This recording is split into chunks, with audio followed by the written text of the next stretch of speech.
मन्नाथः श्रीजगन्नाथः मद्गुरु श्रीजगद्गुरु मदात्मा सर्वभूतात्मा तस्मै श्री गुरवे नमः। आप सभी को नमस्कार। धर्मधारा के सत्संग श्रृंखला में मैं तनुजा ठाकुर आपका हार्दिक स्वागत करती हूँ। हमारे श्री गुरु एवं वैदिक उपासना पीठ के प्रेरणा स्रोत परात्पर गुरु परम पूज्य डॉक्टर जयंत बालाजी आठवले एवं हमारे आराध्य देव भगवान शिव के चरणों में वंदन कर आज का सत्संग आरंभ करती हूँ। आज का विषय है स्वस्थ एवं सात्विक संतान प्राप्ति हेतु माता पिता ने कौन से प्रयत्न करने चाहिए। 16 संस्कारों में से 14 संस्कारों के विषय में जान चुके हैं। आज हम अंतिम 2 संस्कारों के विषय में संक्षेप में जानेंगे।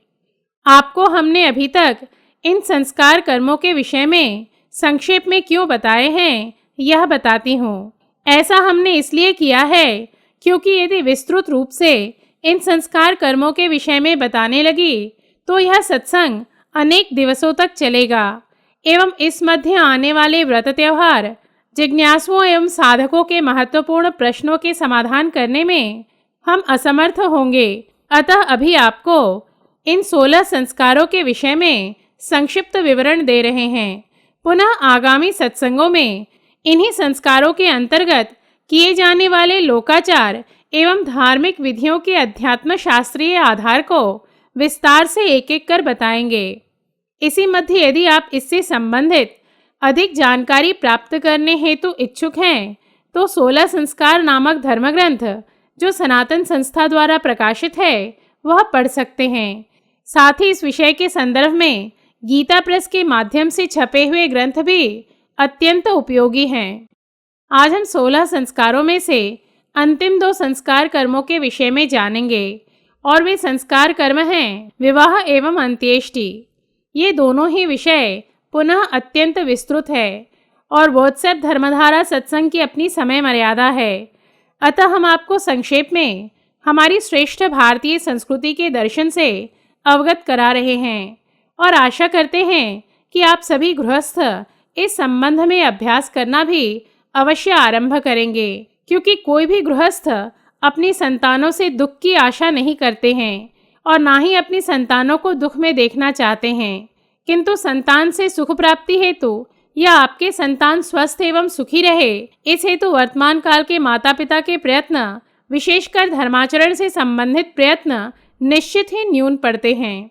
अतः स्वस्थ एवं तेजस्वी संतानों की प्राप्ति हेतु योग्य प्रयत्न करना आरंभ करें। तो आइए अब हम विवाह रूपी 16 संस्कार कर्म के विषय में जानकारी प्राप्त करें। वर्तमान काल में 16 संस्कारों में से विवाह सबसे प्रचलित संस्कार कर्म है।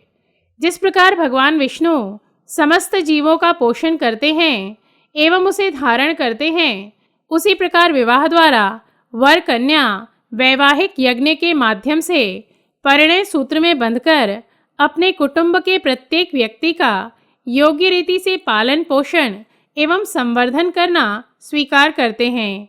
अतः सर्वप्रथम इस महत्वपूर्ण संस्कार कर्म के अर्थात विवाह के उद्देश्य को जान लेते हैं। विवाह का प्रथम उद्देश्य है स्त्री धारा को पुरुष धारा में मिलाकर स्त्री को मुक्ति की अधिकारिणी बनाना तथा दोनों की अनियंत्रित वासना की प्रवृत्ति को नियंत्रित कर दोनों की शारीरिक, मानसिक, लौकिक एवं पारलौकिक उन्नति को साध्य करना तथा दोनों के मधुर मिलन से दोनों की पूर्णता को सिद्ध कर सांसारिक सुख भोग के साथ ही परम ध्येय अर्थात ईश्वर प्राप्ति को साध्य करना। दूसरा उद्देश्य है धार्मिक एवं तेजस्वी संतान उत्पत्ति द्वारा प्रकृति की सृजन प्रक्रिया की रक्षा करना। शास्त्र अनुसार प्रत्येक मनुष्य पर देव, ऋषि तथा पितर ये 3 ऋण होते हैं, जिनसे उऋण होने हेतु योग्य साधना करना, ग्रंथों का अभ्यास करना एवं संतान को जन्म देने का विधान है।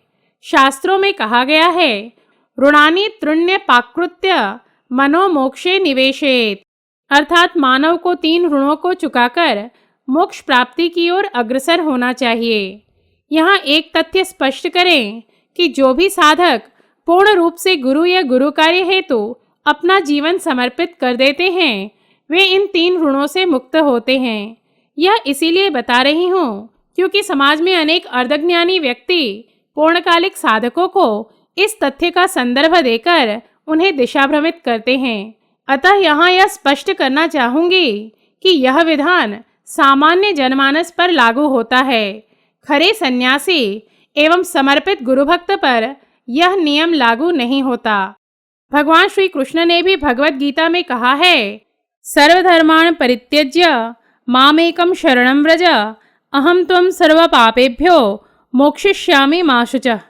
अर्थात भगवान श्री कृष्ण स्वयं अपने मुखारविंद से पूर्ण रूप से समर्पित होने वाले साधकों को आश्वस्त करते हुए कहते हैं कि तुम सभी धर्मों को त्याग कर मेरे शरण में आओ एवं अपने कर्तव्य रूपी धर्मों के न पालन करने के कारण जो तुम्हें पाप लगेगा उससे भी मैं तुम्हें मुक्त करूंगा और तुम्हें मोक्ष भी दूंगा। अतः तुम किसी भी प्रकार का शोक ना करो। इस प्रकार भगवत गीता का यह श्लोक सिद्ध करता है कि विशुद्ध अंतःकरण से साधनारत जीवों पर ये 3 ऋण लागू नहीं होते हैं। यहाँ इस तथ्य को स्पष्ट क्यों कर रही हूँ यह बताती हूँ। अभी कुछ दिवस पूर्व वैदिक उपासना पीठ के एक पूर्णकालिक साधक भगवत गीता सिखाने वाले एक संत के एक भक्त से मिले, तो वे हमारे साधक को यह कहकर दिशाहीन करने लगे कि तुमने 3 ऋणों को नहीं दिया है, अतः तुम्हें ईश्वर नहीं मिल सकते हैं। वस्तुतः इन महोदय ने गीता को संपूर्ण रूप से स्मरण तो कर लिया था, किंतु गीता को आत्मसात नहीं किया था, इसीलिए उनसे इस प्रकार की चूक हो रही थी। विवाह का तीसरा उद्देश्य है संयम, सहिष्णुता, विनम्रता, कौटुंबिक, सामाजिक एवं राष्ट्रीय जीवन की सुव्यवस्था, सुख, स्वास्थ्य, आत्मीयता, परोपकारिता आदि सद्गुणों का संवर्धन करना।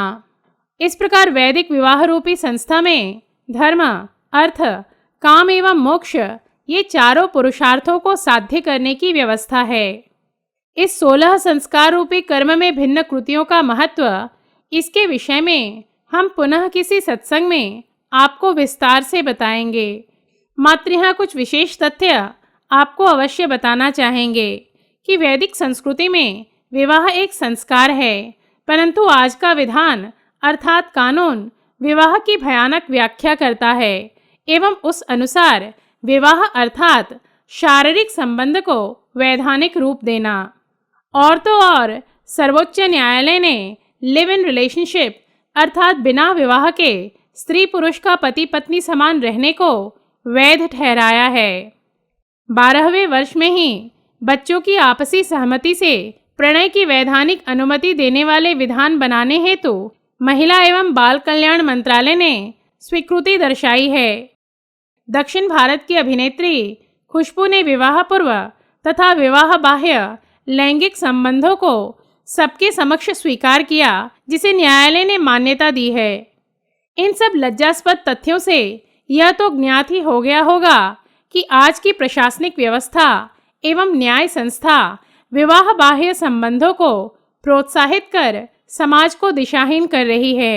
अतः विवाह बाह्य संबंधों को प्रोत्साहन देने वाले निर्णयों का विरोध करने के लिए प्रशासन को पत्र अथवा सामूहिक निवेदन भेजें एवं ऐसे ही विवाह बाह्य संबंधों को प्रोत्साहन देने वाले दूरदर्शन वाहिनियों पर अर्थात टीवी चैनल्स पर प्रसारित होने वाले धारावाहिकों तथाकथित प्रतिष्ठित लोगों के अनुचित एवं समाज को दिशाभ्रमित करने वाले वक्तव्यों का निषेध दर्शाने हेतु उनका सामाजिक बहिष्कार करें।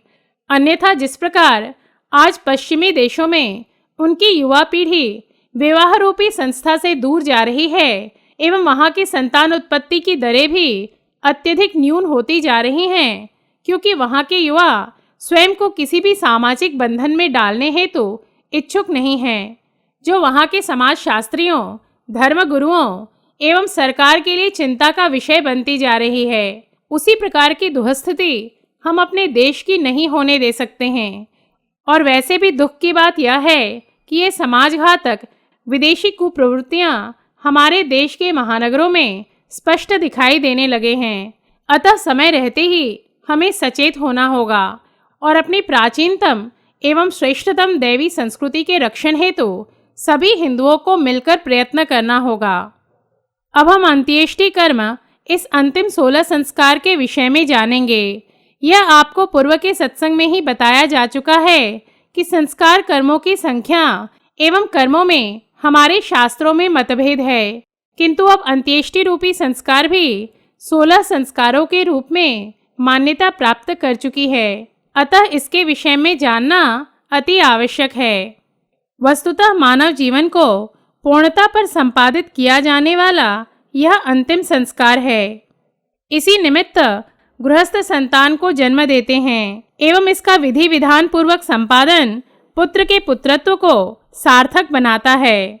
इस संस्कार कर्म में व्यक्ति का निधन हो जाने पर उसके शव को स्नान कराकर मुख, नाक, कान आदि में स्वर्णखंड या घी की बूंदें छोड़ी जाती हैं। शव को वस्त्र पहनाया जाता है। मृति स्थान, गृहद्वार, चौराहा, विश्राम स्थान, स्मशान भूमि तथा चिता के स्थान पर षट पिंडदान होता है। विधि पूर्वक कव्याग्नि से शव का दाह किया जाता है।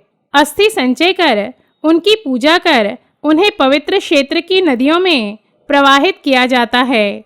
उसके पश्चात 10 दिवस तक दशगात्र विधि, पिंडदान, तर्पण आदि का कार्य कर 12वें दिन द्वादशा अरिष्ट शांत्यार्थ हवन, ब्राह्मण भोजन कार्य आदि किए जाते हैं। इस प्रकार यह कहा जा सकता है कि 16 संस्कारों की उपयोगिता यह है कि इनके द्वारा गुणाधान एवं हिनांग की पूर्ति कर मानव को समाज एवं राष्ट्र के हित साधने हेतु समर्थ बनाकर उसके जन्म को सफल बनाने का उपक्रम किया जाता है। इस प्रकार आज हमने 16 संस्कार कर्मों के विषय में जानकारी प्राप्त कर ली है। अब आपके मन में यह प्रश्न निर्माण हो रहा होगा कि इसे हम कैसे करें, क्योंकि ना हमारे पास इसकी शास्त्रोक्त जानकारी है और ना ही ऐसे जानकार पुरोहित या ज्ञाता ही मिल सकते हैं जो हमसे ये संस्कार कर्म यथोचित करवा कर ले लें। तो आपका सोचना उचित ही है। इसीलिए तो हिंदू राष्ट्र की स्थापना शीघ्र अतिशीघ्र करना आवश्यक है, क्योंकि जब धर्म को राज्याश्रय प्राप्त होगा तो हम सभी विद्यालयों, महाविद्यालयों एवं दूरदर्शन की प्रसार वाहिनियों के माध्यम से इसकी विधिवत शिक्षण देंगे एवं ऐसे कर्मकांडों को करवाने हेतु सात्विक पुरोहितशाला निर्माण करेंगे तथा कर्मकांड की प्रक्रिया करने हेतु सर्व आवश्यक सामग्रियों की व्यवस्था भी सर्वत्र की जाएगी। किंतु 1 सहस्र वर्ष से लुप्त हो रही इन संस्कार कर्मों को कुछ दिवसों में या कुछ माहों में पुनर्स्थापित करना संभव नहीं है। इस हेतु 2 या 3 पीढ़ी को लगन पूर्वक प्रयत्न करने होंगे। तो आपके मन में प्रश्न निर्माण हो रहा होगा, तो हम तत्काल क्या करें? तो चिंता ना करें। इस हेतु हम आपको यह भी अवश्य बताएंगे कि आप आज की परिस्थितियों में रहकर उच्च कोटि की जीवात्माओं को अपने कुल में एवं भूतल में कैसे उतार सकते हैं एवं उनका यथोचित पालन पोषण कर सकते हैं।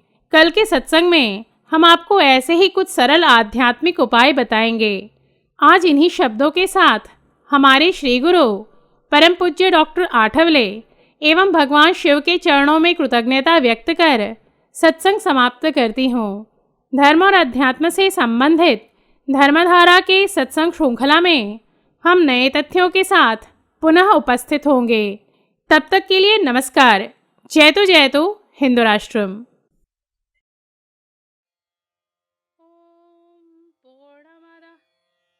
पूर्णमिदं पूर्णात् पूर्णमुदच्यते पूर्णस्य पूर्णमादाय पूर्णमेवावशिष्यते।